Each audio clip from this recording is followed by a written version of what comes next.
Layo to ah. May kalayuan yung pick-up location. Going to Marikina. Valenzuela to Marikina to guys. May kalayuan nga lang. Tawagan natin, di pa nagre-ring. Kinuha natin kasi hindi na tayo nakakadaan ng Marikina eh. So try natin mag Marikina ngayon. Hello po, dala mo po? Oo. Dala mo boss, on the way na po ako dyan. Ano pong item yung ipapadala? Sa Marikina po ito, no? Oo. Maliit lang. Anong item po yan? Basta maliit lang. Ano yan? Kasya naman sa top box yan, boss, no? Oo, kasha. Okay. On the way na ako dyan, boss. Sige. Anong basta maliit lang? Ano yun? Layo pa naman eh ito. Tapos basta maliit lang. 4 kilometer. Hindi ko alam kung anong item yung basta maliit lang. Hindi kaya ano yun. Something na bawal. Bawal i-disclose. Naku po. Natagalan po tuloy tayo dito. Wala rin nakalagay kung anong block or something eh. No, boss, dito na ako sa sa pick-up location. Abante ka pa yung sa likod ng orange na kotse. Orange na kotse.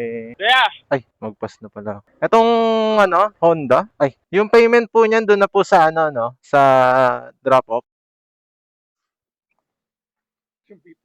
Bale, sino po magbabayad nung sa extra time? Kasi lumampas na po tayo ng 30 minutes. Siya na pong bahala. Nung tagal natin doon, umabot tayo yata ng 40 minutes. Pero sakto lang, hindi naman na kasi naghahanap din ako ng mabubuk pasabay din. Kaso, syempre, pag 40 minutes tayong pinaghintay, meron tayong additional doon. So, pag-add na lang natin si Bossing Madam. Pagdating natin doon. Ano siya eh, around Katipunan lang to eh. Sa wag naman sana papasok na naman ng subdivision. Diyos ko, may queuing na naman yan. Pero tara na. A few moments later. So one Take the next right onto Finland. Then your 1 hour destination din. will be on the left. Mga ganun. Hindi na tayo talo.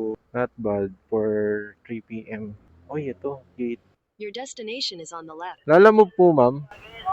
15 15 Finland. Kaya po eh, kay Kiana. Opo, may po eh, deliver po. Ano po, galing po to ng Opo, lala mo po, ito po. Ay, bali, iwan na lang po ito, ma'am, no? Kaya pala dito naka-address sa gate. Then, ibigay na natin ang ating item. Puro Gcash payment tayo ngayon, Wala tayong cash, Ito po, ma'am. Ano to, ma'am? Iiwan dito? Diyan lang yan sila, oh. Bawal kasi dito yung motor pumasok. Tayo mo lang daw.